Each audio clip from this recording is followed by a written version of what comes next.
This week's episode is sponsored by the Brilliant Futures Institute. Pick that one thing. And when I did that, everything changed. I started making sense in the marketplace. Followers not just started to increase, but they started to stick because they understood what value I could add to them and where I was going. I like to say that if you want to be a leader, if you want to be an influencer, how can anybody follow you if you don't know where you're going? Welcome to the Preeminence Podcast. You cannot be a courageous leader if you're not vulnerable. Your legacy is every life you've touched. The only thing that changes our life long term is when we raise our standards. Now is the time to take risk. The way it's always been done isn't necessarily the way it should be done. What is your dream? What do you think 2050, 2100 is going to look like? The most incredible sort of mystery, I think, is now the question of what comes next. Stay hungry, stay foolish. Welcome to the Preeminence Podcast. I'm your host, Matthew J. Peters. Visit preeminence.tv to learn more about how to create a preeminent presence for your business, organization, or personal brand. Be sure to subscribe on iTunes, Google Play, Stitcher, SoundCloud, or just ask Alexa to play the Preeminence Podcast. Today on the Preeminence Podcast, I have Sean-Cannell. Sean teaches influencers how to go further faster with social media and video. With over 20 years of experience in online video, social media, and online marketing, Sean-Cannell has become the go-to authority of building real influence with video. Sean has built multiple successful brands online, including Sean Thinks, Think International, Think Media TV, and Clear Vision Media, to over 400,000 subscribers with over 10 million video views. He has also worked with many top YouTubers, authors, businesses, and nonprofits, helping them increase their influence and impact online. Sean is a best-selling author and creator of Video Ranking Academy, an online course on how to grow your audience with ranked videos and turn views into income. Sean's passion is to help influencers spread messages that matter with video and social media. So, Sean, when people ask you what you do, what do you tell them? Well, Matthew, I tell them that I help people build their influence with online video, and specifically that I run a media education company out of Las Vegas. And how long have you been doing that? So I would say that I've probably had this vision to be doing it for kind of the last 15 years. Now, the vision wasn't very clear, but as a full-time entrepreneur in the current reality that we're living in, it's only been about 2 years. Okay. And I've seen you grow, I think ever since 2010, you're really kind of getting into video and YouTube and such. And I've seen you pursue this to the nth degree. When everybody was kind of like trying the trends and doing different things, I really just saw you making these building blocks. And I was just on a live stream of yours, and you had mentioned that you had a couple channels that didn't make it along the way. And I think a lot of times people can relate to us when we talk not only about all these wins, but the failures.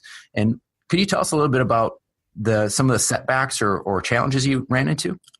Yeah, absolutely. You know, I think that one of the things I like to always recommend is that we should start before we're ready.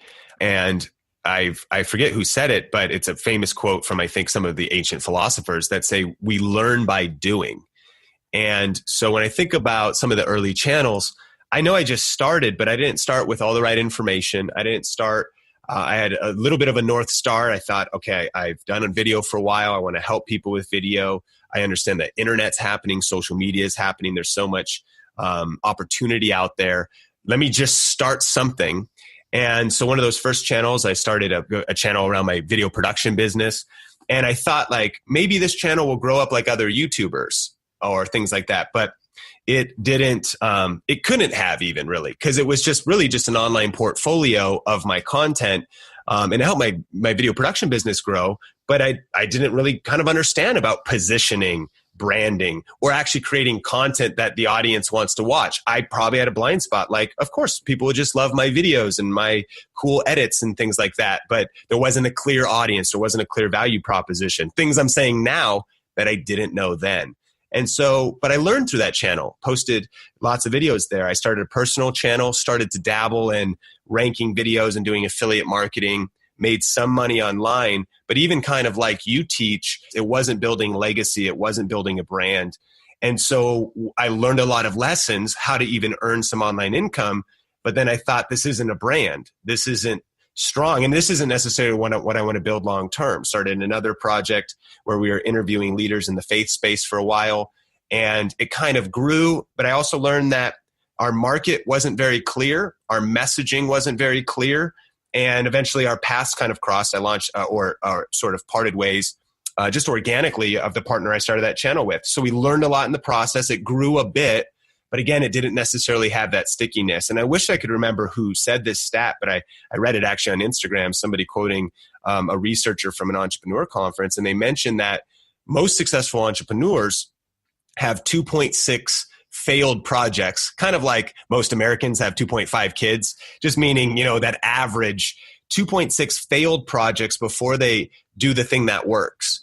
And so I like to say I have 3 experiments or 3 failed YouTube channels until I created 2 that really work today. But if it wasn't for those channels, and honestly, now I've uploaded over 2,000 videos online, many of which were not very good, but that has been part of the process. It's been part of the journey through developing mastery. And so, for anybody listening, I think, of course, we always want the thing we're doing the most right now to win, to work. But I think one thing to hold on to is that if this thing doesn't work, it doesn't mean that it overall can't work. That this thing could be part of the journey, getting the lessons, the nutrients we can take out of the soil of failure, if you will, that can lead us to greatness in a project later on. So you're saying that we should just start with the idea that we have and just move forward, even though we may fail at it? Taking action is always the best move to take. I think, a lot of times the first step in any endeavor should actually be doing research, getting information. Haste makes mistakes, it says in the Bible and Proverbs. And so sometimes just starting doesn't necessarily look like running out guns a-blazing before you actually make a plan. However, I see a lot of entrepreneurs and creative people get paralyzed or stuck in the learning phase, and they just want to keep learning more information. They keep looking for another product. They keep looking for another conference. They keep looking for something else without actually taking action and producing something. All those things I just mentioned, I think are actually very important. They've been a huge part of shaping my journey. But if that's the only thing you're doing without taking action, you're never going to get the lessons that come from doing the actual work. So it's both. I think it's always both. Always learning and leveling up our skills, knowledge, and developing smarter strategies, but also always taking massive action. We say things like start before you're ready, start ugly, practice in public, putting that content out there that we're worried if it's going to be judged or how good it's going to be, but it's those projects that weren't the best that will lead to the great projects. A funny example that I was inspired by was G-Eazy, who's a rapper out of the Bay Area who now is pretty famous. He's selling out shows around the world. But if you look at his history, he has a decade of mixtapes that honestly, Matthew, they're not that good. I mean, that's the thing. But he was hustling on them and he was handing them out at shows. And it's that decade, those 10 years that people don't see that led to the lyricist that he is today, to the performer that he is today. And those were in public. I've found that those that are preeminent, those that are masters, are also prolific. And they might have years of being prolific of a lot of great work, but typically you'll find in most people's history some work that is not that great, but was absolutely part of the journey of getting to where they are today. So I think there's a really interesting catch-22 here is when we're starting out, we may have a plan, but we don't have perspective. So we're trying stuff out and we're going to gain followers, but also lose people along the way because they might be scratching their head saying, what is this about? Like you said with your channels, like, okay, I like him or her, but I'm a little confused on what they're doing. I'm going to wait for them to land on doing their thing. And so many times I see people quit along the way, literally like a month after they start or something. So what would you tell somebody that's one of your students that they're starting something and they start ugly and they're seeing there's no followers, there's no one liking their videos, their posts, but it's something they're really passionate about. What do you say to them? It is slightly a perspective tweak, and I'm empathetic because when you put your heart and soul into a video, into an Instagram post, into a blog post, into a Facebook long form written copy, and it just is a ghost town on the other side, that is discouraging. And every time it's discouraging. If sometimes even if it gets a little bit of engagement, but you're like, this was great, this should have been shared all over the place, it's always a little bit discouraging. But I think the perspective tweak for me is being in love with the work itself. Like, I might tell somebody who really wants to do online video, get your first 100 videos posted online and be with zero care as to what results those produce. The win is actually hitting that number, hitting that target, because it's those 100 videos and the lessons you learn along the way. That at a video 101, that might be your time to pivot. You're like, whoa, okay. Maybe you discovered a lot of things. Maybe you discovered you actually hate video. That is a blessing, because now you've checked something off, a road you don't want to go down in your future. Or maybe you're discovering, all these different lessons that could only come from doing it. So I would say, we live in a world where we're so interested in, of course, everything's so public with how many likes did it get? How many comments did it get? But, years ago, artists would make songs, for instance, that they couldn't post online. And you would discover catalogs of music from some artists that were never released. Well, who are those songs for? Well, one person to say they're for is probably for the artist themselves. Just that creators create. It's what they do.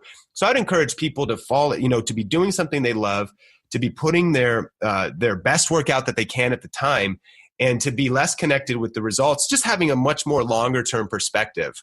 I think Tony Robbins was famous for saying that people overestimate what they can do in 1 year, but underestimate what they can do in 10.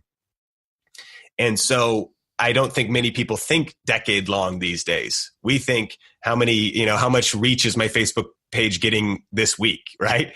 But when we start thinking in terms of a decade, I'll tell you another example was we're about to release a book for video influencers. And we want it to be great. And we want it to be successful. I've written one other ebook and written some other content, but I've really felt like I will be a writer and I'll write books. But here's the mentality I'm going into thinking about this. I think I'll write a great book one day, but I've already accepted the fact that I might take me 10 books to get there. And that 9 of those may be all right and will probably add some value. But I think that's a huge mentality to have. And who wants to write 10 books, right? Like, that sounds like a lot of work. But I also think, I'm 34, and I don't think that at any age, that any stage of life, if you're listening to this podcast, you still got a lot of energy left, a lot of things you can do left. But, I can maybe write a book every 2 years. And then by the time I'm in my mid 40s, maybe I'm getting there and maybe one hits. Does that make sense? So I think just having that long-term perspective, things take a lot longer than I think we think they do. But when you put in the work that people don't see, that the behind the scenes, that's where true mastery is forged, in the crucible of books that were not that great to get to the ones that were. Yeah, and you touched on this a few times. Is the long term when you're talking with people who like the idea of being an influencer, who like the idea of being an internet or YouTube celebrity? How do you address the fact that they may be starting with nothing and they're thinking about the short-term game versus is this something you're going to pursue long-term for mastery and legacy? How do you balance that? Because I think some people are looking for the quick wins. How do they integrate that into the long game? When we make short-term decisions, those are our worst decisions. If we make decisions for just having a great night tonight, we might regret it in the morning, right? And people could go crazy. And because that's a very short-term decision. But if we make a decision for how do I want to feel, how do I want the clarity of my mind, my body, my energy to be in 5 years, then that's going to totally maybe affect what I put in my body today. What I would say is just trying to shift people to be thinking longer term and to be thinking for the results that they want on a macro, not on a micro. And some of my favorite quotes, Dave Ramsey said, live today like no one else so that later in your life you can live like no one else. That, again, is long-term thinking. It's playing the game, thinking about the next 50 years and not the next 5 minutes. And so, yeah, that long-term perspective is huge. One of my favorite books, Darren Hardy wrote a book called The Compound Effect. It's the small things. It's never the big, we want the grand slam. We want to win the lotto. Most people want to win the lotto, but that's not a financial plan.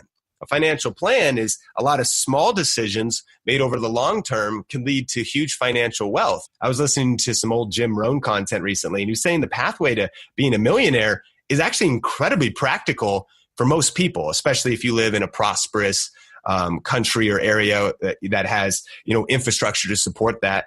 And it's there, but because of credit cards and keeping up with the Joneses and trying to beat the neighbors and going with those short-term decisions, we destroy our financial future. So short-term thinking, I think, impacts most people in every sector of culture, but long-term thinking is such a power principle. It's such an opportunity that's accessible to everybody, but yet it takes discipline, it takes focus, and it's definitely hard and it's not popular. One of the things I heard you say in an interview, you asked someone, what is the big secret to success or being a person of influence? And this individual said, consistency. And so I think when we're starting out, we think we're going to do the hustle and we're going to hit it really hard. And what happens is we burn out because we don't get the feedback, the positive feedback that feeds our ego. Can you speak to consistency and what that looks like, what it looked like when you were starting out versus what it looks like today with having a team? I love that question, and actually behind me here on the video as we're recording this podcast is a framed picture on my wall that says slow and steady wins. And it's got a period of a tortoise. And it's referencing the parable and the famous story of the tortoise and the hare, which is such a great picture, I think, of entrepreneurship and business. We know that for every reason on paper, the hare should have won. Greater talented, more mobility. And what a great picture, too, if someone's comparing themselves to think, man, there's people that are more talented. There's people that have other advantages over me. But we know, based on the parable, that the hare lost. Why? Well, one, the hare sprinted, got tired, and took a break. And the hare also got cocky and was relying on their talent rather than relying on consistency. The tortoise, on the other hand, just kept putting one foot in front of the other towards the goal and eventually hit the finish line. And, John Maxwell wrote a book that said, talent is not enough. That talent is good, but not when talent doesn't work. And so there's just something I think I've always rested on and really believed in that principle and tried to apply it to my life, that entrepreneurship, building a business is really a marathon, not a sprint. And so for every season, I would just try to do a couple things. Number one, I think it's important to have clarity about where you want to go. And early on, I didn't have crystal clarity about the destination that we're at today, but I would say I had a North Star. And the powerful thing about a North Star is at least you're going north. Because if you're going east and you should be going north, then you're not really making progress in the right direction, right? If you're going any other direction besides generally towards that North Star. So because I knew that, I just wanted to focus on, when I had a full-time job and when I was even doing extra client work to pay the bills. But then I wanted to build my dream, my side hustle on the side. Maybe I only had 2 hours a week. Maybe I only had 6 hours a week. But what I would fill into those buckets of time was actions that could move me closer to my North Star. And I was consistent on those over years. Currently today, our channel Think Media is around maybe 425,000 subscribers. But I started in 2010. It took till 2018 for it to grow that large. And it was very slow at the beginning. But just like the parable, slow and steady wins. And so whenever I had time, whenever I could, I would just continue to post content there. And then I would also continue to refine it over the years, try to level up my learning, level up my skills, make the content a little bit better. And then eventually people, what they end up doing is they parachute into your brand and your story today. And they're like, whoa, like you must have just been born with all of this talent, or you got lucky and this happened. And what they didn't see was just all of those long weekends or extra nights or working on that day, on my dream job while I had a day job to get to that destination. So I think it goes back to the compound effect. It took a while, but when you continue to just compound, like compound interest, like the compound effect of eating right and putting a little bit of effort into fitness can have big results. Not to go too deep on this, but recently I've gone through a physical transformation, and by no means am I any kind of athlete. I still don't have really muscular build or anything, but a couple years ago, I really neglected my health in my 20s. And I don't think I needed to do that, but because I definitely was working on other things. I don't know if I was lazy, but I wasn't working on my health, and I was sitting at a computer a lot. So it affected everything. I didn't feel good. It affected my cardiovascular, my energy, my mental clarity. And recently, I have undergone a pretty radical transformation.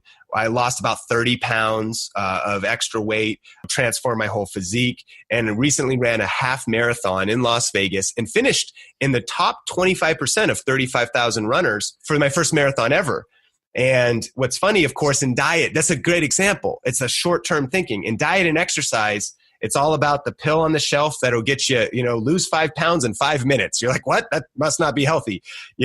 All these different short-term things. But if someone said, what network marketing company did you join? What program did you go through? What did you do? And the answer is none of those things. I just started to run every week a couple times.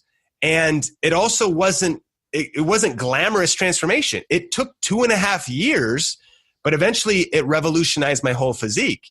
So a lot of times we're looking for the 3-month plan, and there definitely is grueling fitness plans that can get you to do stuff. But that what's amazing was I was like, wow, it was a bunch of small things and just a bunch of small decisions. But the discipline of staying consistent with those that led to massive transformation over 3 years' time, over 8 years' time, over 10 years' time. I like the idea of the consistency. And one of the things we hear in the marketplace, especially from a lot of marketers, is they talk about how much they are hustling or they're working 24/7, 7 days a week, as if that is the way to success. What does the hustle look like to you? Is that something you incorporate into your life? And is there any place for balance as you're doing this consistency over years? Speak to this, because there's a lot of people who are solopreneurs thinking that they need to do everything and they need to do it all right now and then just do that for so many years to make it work. Such a great question. And I would love to have this conversation as well. But I think actually the thing I want to preface it with is this famous quote from Francois Auguste René. I hope I'm saying it right. And it's this quote. Some people may have heard it.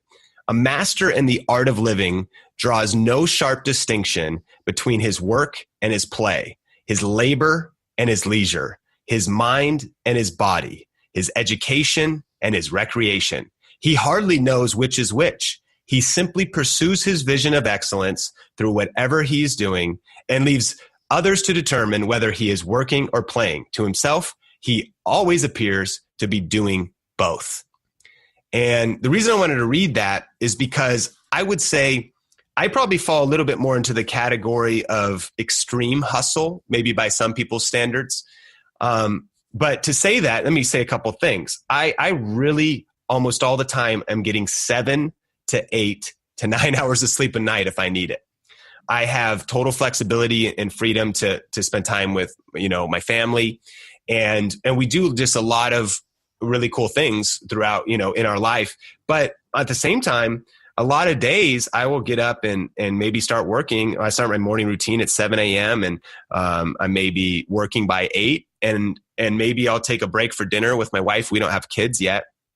And I might be still working at 8:30 or 9 p.m. at night. But maybe I take midday off or something. But that quote is so important because it's really hard to determine the distinction between work and play. To me, I hardly know which is which. I think about, what, and ultimately I get to do like YouTube and create content and be an online video educator and do a lot of cool things. But I have shaped and created this reality. Like this is lifestyle by design. It's business by design. I've built a business around my lifestyle. And so it's kind of hard to answer that question. I totally think the hustle of that's burning you out, that's wearing you down. And also you maybe know that if you're in the wrong zone. I really believe that God created each of us. We have a grace zone. We have this zone of genius where we're kind of graced for it. And everybody listening probably knows what they're graced for when you feel like you're in it. And that doesn't mean that we don't have to do things we don't like to do. There's plenty of things in our business that I don't necessarily like to do or love to do. But when you're in grace zone, when you're in that zone, there's really kind of not a distinction between work and play. You love what you're doing. So I would take it the flip side. When we go on a vacation that is more than 3 days, I actually get uncomfortable. And I would say not because I'm a workaholic or whatever, but because I love my work so much, not in an unhealthy way, that I love creating. I love being productive. I love networking with people or shooting videos or flying drones, which is like part of my job. You know what I mean? So obviously it's a cool job that might be hard to relate with, but you know what I mean? Like, I don't know if that answers the question when it comes to hustle, that when you really love what you do, it's like you don't necessarily work another day in your life. And of course, I'd want to fill my calendar with the thing that I love doing and doing it with people.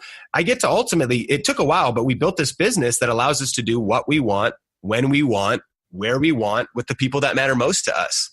And I would say that, again, it took 15 years of following that North Star, not knowing sure the paths that would get there. And like I mentioned earlier, that really in the last 2 years, that's become a major reality. And of course, there's seasons and sometimes life hits you and other things happen. But that's kind of my philosophy on hustle. To be honest, too, I respect people who've built businesses that give them insane leverage. They really have created the 4-hour work week, if you will. My thought is I actually want to do that, but I'm not going to work 4 hours. I'd probably refill my schedule with something else because, like I said, you put me on vacation for more than 3 days, meaning like I have to do nothing and just sit by a pool. And that's not even happiness. I'm not finding joy in that eventually. Once I'm refreshed, once I'm rested, which by the way is actually a major priority. That's where I think hustle is when you're burning the candle at both ends. I think I'm finding time for exercise, eating well, celebrating with friends. But at the same time, we still probably clock 40, 50, 60-hour weeks. I think that's a balanced approach to the hustle is you are filling your schedule with things you love doing. And when you are done doing the task, you actually have the same amount of energy or more because you know you're on a mission, you know you're a part of a movement that you've created and you're doing what you love. I think sometimes when we hear about the hustle, it's a badge of honor saying, I'm doing all this stuff. But if you're passionate about it and you love it, then it doesn't, like you said, I love that quote, that it isn't work and people from the outside just see you doing, but is it work or is it play?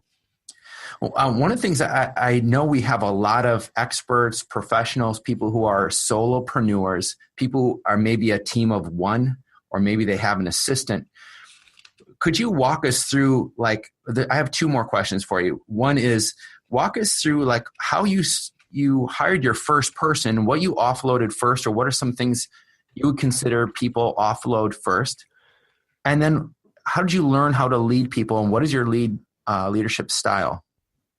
I think my story is going to be a little bit unique. I hope it inspires, and I honestly pray that there's even, for those listening, there's maybe even a spark and even some divine intervention, because that's kind of been my story as it pertains to team.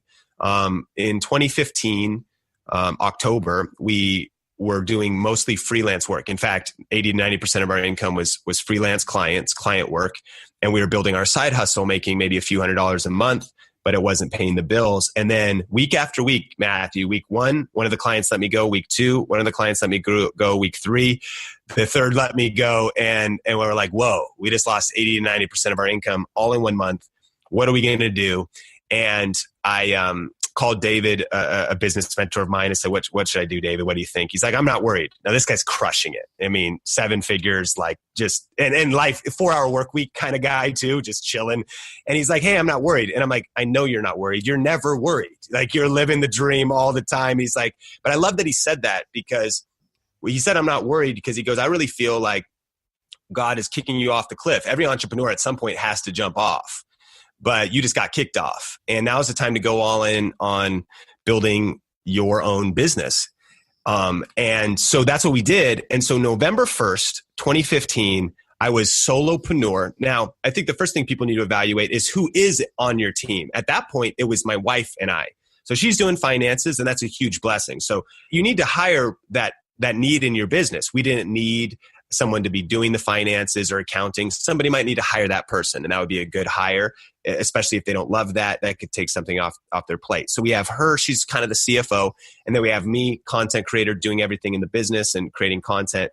But I went all in for the first time as a solopreneur. Now, it was during that time that through serendipity. And that's where I really hope that people can have this. And I'm not sure how this happened, but someone named Heather reaches out on Twitter and says, hey, crazy story. I kind of been following you online, and we're both from Washington, and my husband and I just moved to Vegas and would love to connect and see if maybe we can collaborate. So we ended up getting coffee, and it turned out that like she does the exact thing that we needed help in our business with. So what I had focused on for those first couple months, and by the way, through November and December, after going all in, we were able to replace all of that income by January 1st by just online income. And it was great timing. Fourth quarter, we were doing YouTube and affiliate marketing at the time. Fourth quarter is the biggest time because of online shopping. And then we just started to build there for the next year. Well, it was right at that same time, though, that I met Heather, and we're talking about this, and I'm saying, what is it that you do? And she's like, I've seen what you're doing. I help people build online courses. I help people with project management. I help people with administration. That's the stuff that I'm not good at. It was the exact thing that I needed. But here's what was crazy, Matthew, was she's talking about this, and I'm like, whoa, you're perfect. So I'm like, you know what? Let's work together. But here's the thing. I can't pay you. How's that sound? And it was a little different conversation than that, but she's like, sounds great. And what we ended up doing, obviously we went a little deeper. And what we did was we did performance-based compensation. And I think this is a great way for entrepreneurs to start. I actually heard Mel Robbins, who's now one of the most in-demand female speakers, wrote the 5-second rule. She did something similar with her person that now has equity in her company with her. That's kind of like Heather in our company today. And so at the time, she helped us build our first course called Video Ranking Academy. And I would say maybe I could have done it, but I couldn't have done it without her. And I also, for most entrepreneurs, sometimes if you're focused, I was focused on the front end, like get audience, build the email list, get people in, but I wasn't really working on the back end, and something does kind of have to give. Like, does one suffer? Does the other suffer? So as she started to help, we were able to get that done. And also what I loved about that, though, was it also showed that she was a real hustler. She really backed up and believed in what she did, because I was like, well, if this fails, then I guess, you don't get money, and neither do I, but at least we take the risk together. Well, that first year, she did pretty well. By the end of the year, maybe actually made, 10, 20 grand or something. And at the time, her husband was full-time, working at a manager of a 24-hour fitness. And over the years, things shifted, and she began to the next year, she came on part-time we kept doing the performance compensation. And she was also a homeschool mom. So she had the flexibility to do this. Well, these days, and it's really worked for their family, they reversed kind of roles. And now he loves the role he's in. She oversees things, but he's now kind of like doing homeschool, looking at the kids. And she's full-time, crushing it. And she is the manager that I'm not. She is the administrator that I'm not. And she's really an entrepreneur herself, in the truest sense. And we've just developed this synergy, very organic, and it's happened over a couple of years and has helped scale us to the moon. At one point, her and her husband were running a Facebook ads agency. So she overtook paid marketing for us. That helped us scale. So it's kind of a crazy way. I wish I had tactics to say there's this great website or there's this great other thing. I take it to another level. There was a few interns we work with. A practical thing was, I would go to meetup.com, and I would go to social media and business meetups locally, literally with this intent. I thought, I want to meet someone in the city that's creative, that could help me shoot videos. I went to a creative meetup, sat down. A guy there was named Jay. He said, hey, Sean, I've actually watched your stuff. It's crazy you're here. I know of Think Media. If you would ever want help, I'd love to volunteer and learn from you. And that was the first time, the summer of 2017, that I had someone help me at a tech show that we shot. And then he came in as a summer intern. And then eventually I hired him, and he helped me shoot videos. He's since moved on. But then I ran into into Omar, who's now on our team. And I didn't even realize he lived 5 minutes away from me. And I didn't realize, I was like, why weren't we working together earlier? But I was like, wait a minute, what are you doing right now? He's like, I'm just freelancing full time, and I'm ready to help. And so it's been really organic. I think the principles are, I really believe in, I have strong faith, but I really believe in, I say this, there's so many connotations with this, but kind of the law of attraction, and not like maybe the full on, there's so many ways that could go, but I do believe that you attract. Like if you don't know what you need next, how are you going to know when you find it? If you don't put out what you need into the universe and actually, and I kind of didn't know what I needed, but once I knew I needed Heather, then it's like Heather appeared. Isn't that interesting? Once I like realized and ran into Omar at the gym, I was like, man, I need Omar. And then we were able to also scale together. So the interesting thing about our company was I've worked with contractors early on. We didn't jump in and like day one employees, healthcare benefits. We're not even there today, but now we have a team of about 6. And a lot of times, sometimes we will overcompensate a little bit to cover healthcare because that's some people's reality and whatnot. But we're still kind of running lean and mean just 2 years into our business. So I don't know if you have any thoughts on that, but that's kind of been the progression. And I think the law of attraction, quote unquote, is very important to consider as leaders. And this is what I mean when I say law of attraction, like attracts like. So before you think about who you want on your team, I think one of the first things you want to think about is who you are, because you will attract high quality people if you're a high quality person. And that might be a sobering reality. And you know, I mean, you're like, whoa, are you saying you're a high quality person? I'm saying that you should be working on yourself, developing yourself. John Maxwell, one of the greatest leadership teachers of our time, talked about the law of the lid in his 21 irrefutable laws of leadership, which just meant that a level 5 leader cannot and will not retain or keep level 7, 8, 9, and 10 leaders. They won't stay in your organization. They may start with you, but they won't stay with you. So you have to level up your leadership. So I would say probably one of the most practical principles I did was I just thought, I'm going to do the best work I can. I'm going to work twice as hard on myself and on my business because I want to attract great people into my world. And I also had patience to do that. And sure enough, you know, through a cocktail of probably things we're talking about, these different individuals came, and they're high quality people and they're high level leaders. Leaders create leaders. Leaders lead leaders. And so I think being a leader yourself has been huge. Or being one and working on that over the years and getting experience through, I've worked at a church, I've volunteered, I've interned places, I've read leadership books. I think that's a huge thing. And I think as entrepreneurs, sometimes we don't think that. I think sometimes we think money will solve all of our problems. And at the end of the day, money can solve, I think, some problems short term. But when it comes to people, you know, even if you're getting paid the best in the world, but your organizational culture or something else is flawed, or the way people are treated, or if you're not inspiring and you're not casting vision and you're not, you know, building something that people want to follow, then you won't retain high quality people. I see you doing it, and I see you pushing yourself to the limits and producing content and creating fresh things. When you have people working for you and you have a project, your quality standards are really high. How do you get these people to buy into your quality standards and saying, we need to make this better? I know you can do better. How do you get people to rise to the occasion to take ownership of that media they're putting out? So there's a couple things. I think, again, number one, I really believe in developing people. And for us, we definitely prioritize character. We prioritize chemistry and then competency. Because again, if someone's the best in the world, but they don't have character, of course you don't want to work with them. And also if they're the best in the world, but they can't vibe with you or the rest of your team, then you also don't want to work with them. So those first two are kind of prerequisites. But that third one, I'll mention Omar, for example.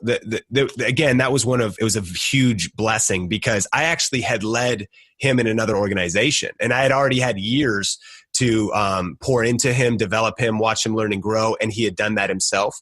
So he came in with a lot of skills. It's getting people who are already up to a certain standard if you want to deliver a certain standard right up front. There's 2 paths. One path is the patient path of allowing a lower level of content and letting people grow with you. But if it needs to be at a certain standard to start, then you just need someone who can deliver that to start. Now, saying that, I still had one of the reasons I probably didn't build a team sooner was 1, finances, but probably 2, the biggest thing I see that paralyzes creatives, and that's the unwillingness to hand over creative work. I mean, my background, I'm a video editor originally, and that was my main skill and one of my highest level skills. And these days, 95% of the video editing is done by somebody else. Probably one of the biggest hurdles was getting over handing that off, and then also letting the content quality drop a little bit And here's two things that are funny about that. Number one, if Omar edits a video, it maybe is only to 80% or even 85, which is great, of what maybe sometimes lower than that. But here's what's funny is even those standards are so objective. I thought I was panicked. What if people, I see it in the comments, what if people say, what happened to the quality standards? Guess how many people mentioned any change in editor? That's right. Absolutely zero. Right. So I think it was kind of some ego. I think creatives, we really have bigger egos than we realize. And also the fear initially of handing some of those things off. But I will tell you, Matthew, in a very intentional way, and Heather and I were she's essentially executive team now with my wife and I on our team. We were talking about, we want to build a small team that are essentially Navy SEALs in our industry. We don't want to build a huge agency, but we want specialists who are lethal, who are kind of like ninjas, who are doing this new world of online marketing and digital marketing and adding value and serving people. And so we're being very intentional about who we are having on the team and how we're shaping that. But then again, it also comes back to, I realized too that at every level, I needed to raise the game up myself. Year after year, I might have realized I wasn't maybe playing at a level that would attract the level of leaders and team members that I would want around. So I had to do that self-evaluation and work on myself first. I got to tell you about seeing you change over the years is your level of energy is like 10 times that of when I first met you. I don't know where all this energy comes from. It might be what you're consuming, what you're eating, what you're meditating on, but there's something I'm curious to know from you where all this energy came from. Because like when you're on video, you like turn it on, and I'd love to hear about that. I love that question. I'm pumped to talk about it because I've even thought, I don't know what it is, but somewhere in my future, I've wanted to do something, write a book, do something around energy. And it's been something, number one, it's been intentional. Number two, I would say there's been a couple big influences on my life in that regard. One has been Brendan Burchard, and specifically high performance academy type stuff. I've never gone. I'm only just a part of monthly, and I've just read the books. But his tactics, it's very tactical. So whether that's hydration, sleep, diet, nutrition, but also, patterns of thinking. I mean, and it's been something that even before experiencing Brendan's content, I've been pursuing and learning about in other places. The second mentor that's been huge for me is Chalene Johnson. And more than anyone, around the time where my fitness transformation happened, it was exactly around the time when I met Chalene Johnson. And she really helped me understand that fitness development leads to personal development, which leads to business development. And I had focused on the first two in my 20s, personal development and business development. And there's probably plenty of people who even in business development, they might be crushing it. They might be making 8, 9 figures, and they might say without fitness development. But I would like to think that probably at a compromised maybe level of joy, happiness, energy, well-being, feeling. And I start thinking, man, if you're making 9 figures, maybe you're making 10 if you add that fitness development piece, if that's your ultimate goal. So mentorship and then learning the little things, I think over the years has really impacted my energy. I would also say too that when I was in the side hustle season, I was burning the candle at both ends. So I very much it maybe wasn't healthy, but it was something I did short term because I had a destination that I wanted to get to. And that lately, you want to have more energy on video, sleep 9 hours a night. I'm serious, right? I mean, you wake up charged, but it matters. And so I think it's been a lot of those things and trying to figure out what are the practices and not only what are the general practices, but also then just learning myself, what are the things that will help give me energy. I'll say, I mean, we could go deep. I really love green juice, as I think, juicing and things like that. I still really love coffee. Bulletproof coffee is seasonal for me. Now bone broth. A huge hack for me though, that's pretty practical is during work days, it's kind of like a hybrid of intermittent fasting. And sometimes it is fasting, but I am very lean, until dinner because one of the things I learned, especially when I was kind of working for a bigger organization, we had lunch breaks, and it was very popular to go to lunch, order lunch, and eat like a burger for lunch. You know what I mean? Like, and nowadays I look back at that, which by the way, I love burgers and I still eat them. But a burger for lunch is pretty much a guarantee that your afternoon is going to be unproductive and be completely destroyed. And I love burgers and I'll still order them. And also I've learned certain things too. Like, it's not even that I'm self-disciplined. It's just that if you put a burger in front of me, I'm going to eat it. So what the discipline is, not getting to a place where a burger is sitting in front of you. And so your surroundings, your environment, it really is trying to optimize all those different things. But that intermittent fasting thing has helped me be clear, be focused, be energetic, and really embrace rhythms of, I really believe in work hard, but also play hard. You know, like when you know it's game time, having a diet and nutrition that supports that. And then finally having, when it's playtime, again, like I'm not dogmatic. I eat kind of plant-based and almost vegetarian, but I'm not a vegetarian. So then, you know, sometimes you'll see me somewhere else getting crazy at Texas Day Brazil with unlimited all-you-can-eat meat or something. You know what I mean? So just kind of a both end. And I will say the last thing, because it was so huge for me, I think every entrepreneur needs to find their thing for fitness. And for me, running really transformed my life for a lot of reasons. But one of them was it affected my energy. So you'll notice over the last 3 years, as my energy in my videos went up, is when I started running. And it also did a couple things. It would reduce my stress, which is proven to do. It would give me time away from social media to do deep thinking. I don't think enough entrepreneurs have enough time to do deep thinking and to unwind the tangles that happen through the day-to-day and all the stress. So if I go out for an hour and run, sometimes even 2, the reason I love long distance runs is because during that time, I'm thinking about our next webinar or product launch, and I'm coming up with brand ideas. I'm getting ideas about who we need to hire, who we need to fire. And that's just physiologically proven that your brain starts firing again, oxygen, blood, all those different things are happening to put you in a creative space, you're problem solving. And so it has become almost a tactic to have an entrepreneur advantage, to realize it's not even going on long runs. People look at it as boring. And I think of it as essential for me to be a place where stress is reduced, creativity flourishes, problems are solved. And I'll oftentimes come back with 5 or 10 things to correct, fix, and do. And I'll also come back with a whole nother renewed energy. As Richard Branson would say, he could maybe work a full day, do a workout, and work another full day. And I found that I might hit that afternoon or evening run. And now, if I want, I could put another 3 or 4, not just 3 or 4 hours in. It's not the amount of hours you work ever. It's the amount of work you put in the hours. If you start fading, your focus is gone. You know, your brain's foggy. The best thing to do is not keep working. You know, what should you do if you feel like you need some rest?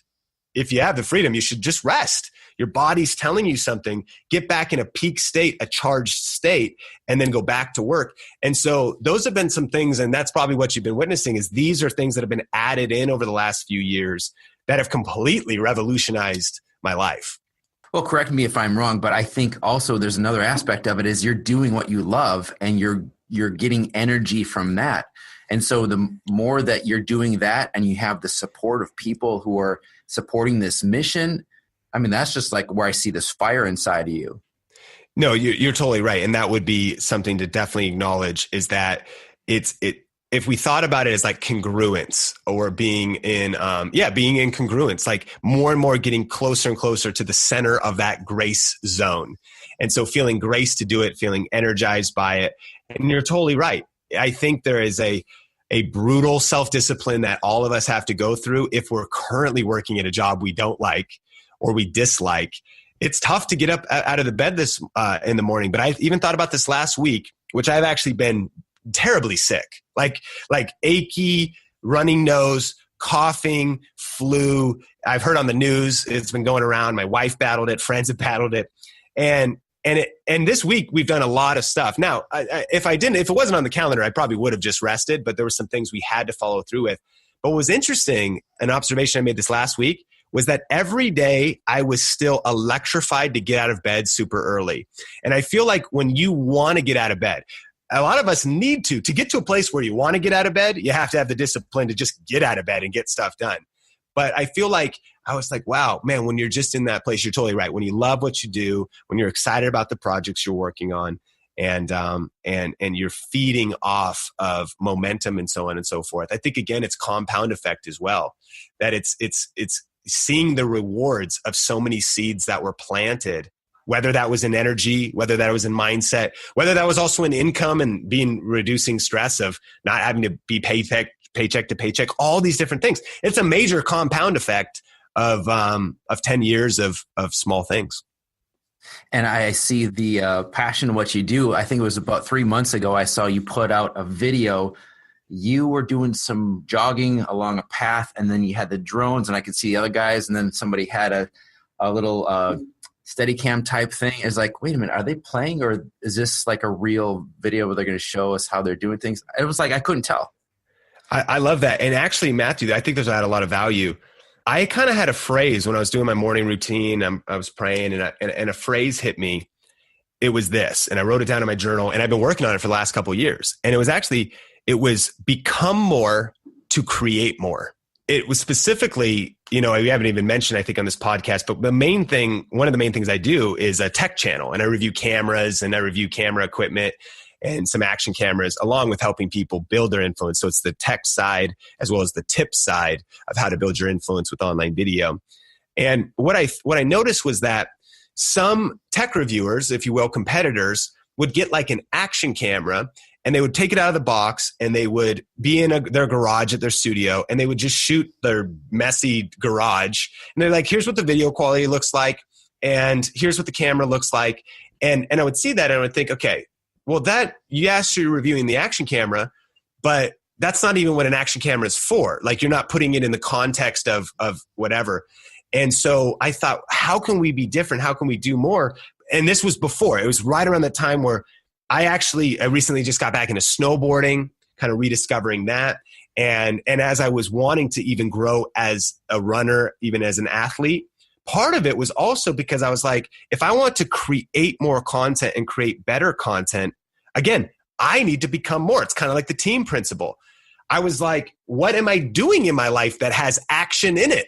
Like what? And I'm like, I'm not doing anything. So you mentioned you saw us out there running this. So I kind of, it all feeds it's everything in life and business. I'm trying to tie it all together so it all wraps together so that my passion for running ties into content for cameras we review, which we make money off affiliate marketing, and brand deals that might want to sponsor us because of running. And then we get fitness out of that too. And it's fun also, and wrapping all of those things together. So I've been trying to become more, if you will, to create more, because it sounds funny. What a blessing to be like, man, I need to go test an action camera. I can go snowboarding to do that. And that actually is work. And that actually is a work trip, and that's tax deductible because I'm up there testing this camera for, you know what I mean? It all ties into an intentional built business and lifestyle. And trying to become more to create more is how do I level up my content? It goes back to, well, I got to level up myself. Wow. Brilliant.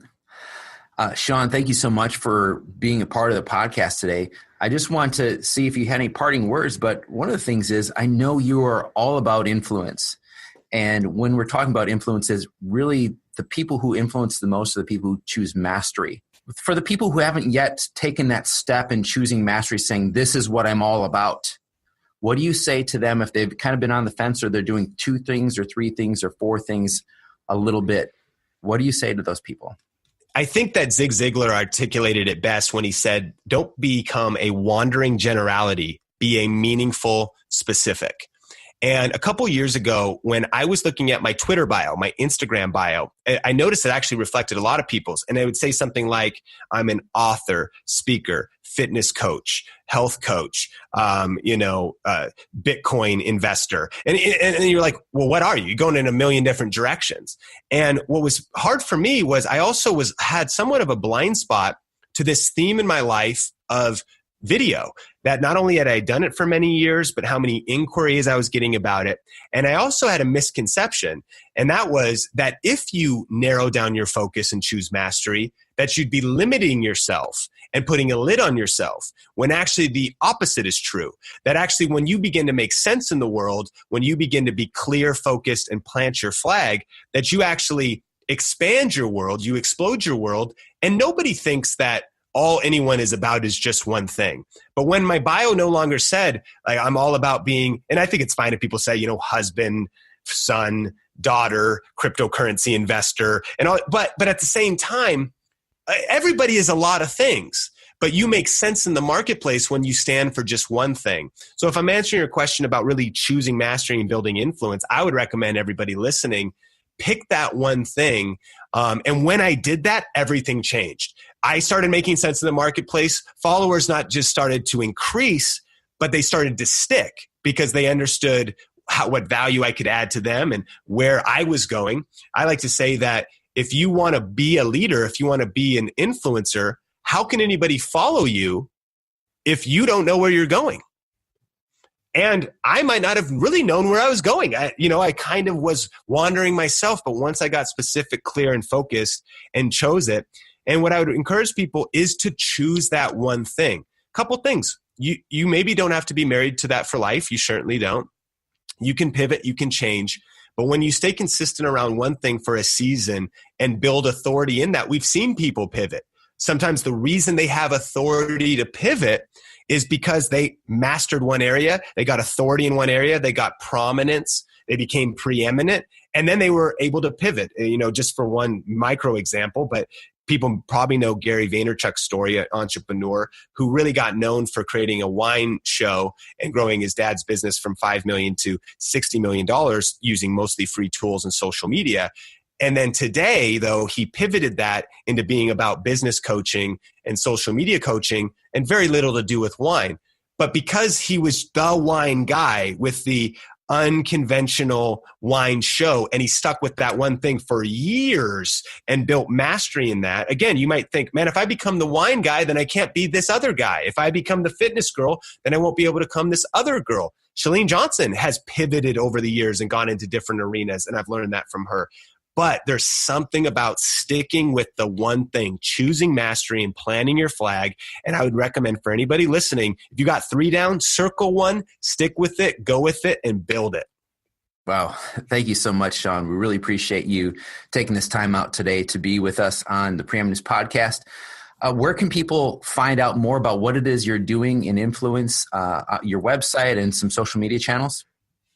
Absolutely. Yeah. My website is sean-cannell.com, seancannell.com. Everything is there.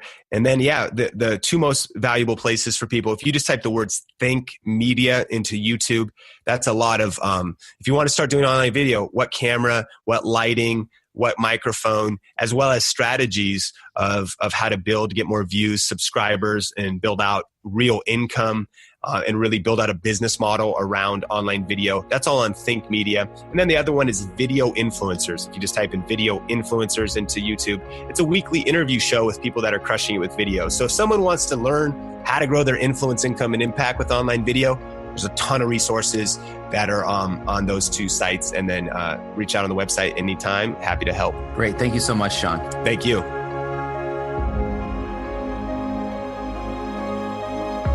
Thank you for listening to the Preeminence Podcast. Subscribe to hear powerful interviews and insights each week automatically downloaded the moment they go live. Share this episode with your team, your friends, and post it on social media. Let us know your comments and suggestions for the show at m@ascend.net. That's the letter M @ASYND.net.